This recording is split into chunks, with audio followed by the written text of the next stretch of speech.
أعوذ بالله من الشيطان الرجيم. بسم الله الرحمن الرحيم.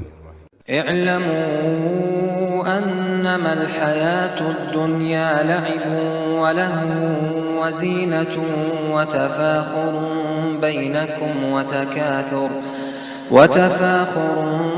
بينكم وتكاثر في الأموال والأولاد كمثل غيث أعجب الكفار نباته ثم يهيج فتراه مصفرا ثم يكون حطاما وفي الآخرة عذاب شديد ومغفرة من الله ورضوان وما الحياة الدنيا إلا متاع الغرور.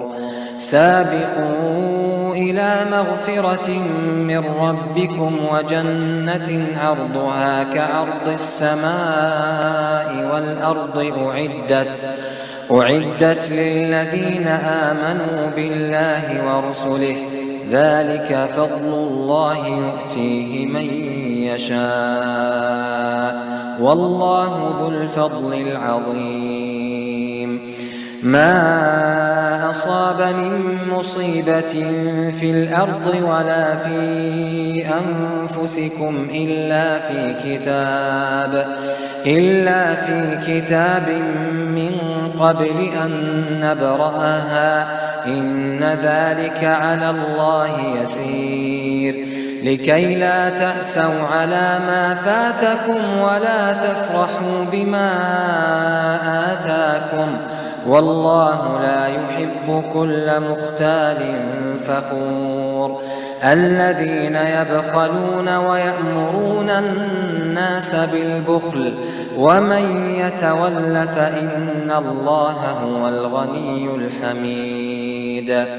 لقد أرسلنا رسلنا بالبينات وأنزلنا معهم الكتاب والميزان ليقوم الناس بالقسط وأنزلنا الحديد فيه بأس شديد ومنافع للناس وليعلم الله من ينصره ورسله بالغيب إن الله قوي عزيز.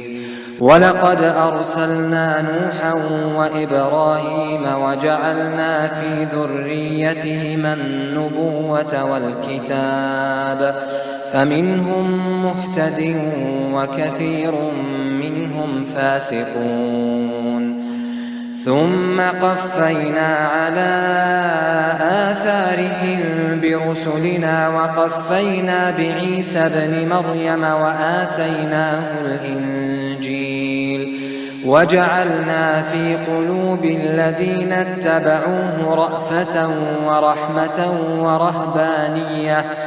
ورهبانية ابتدعوها ما كتبناها عليهم إلا ابتغاء رضوان الله فما رعوها حق رعايتها فآتينا الذين آمنوا منهم أجرهم وكثير منهم فاسقون.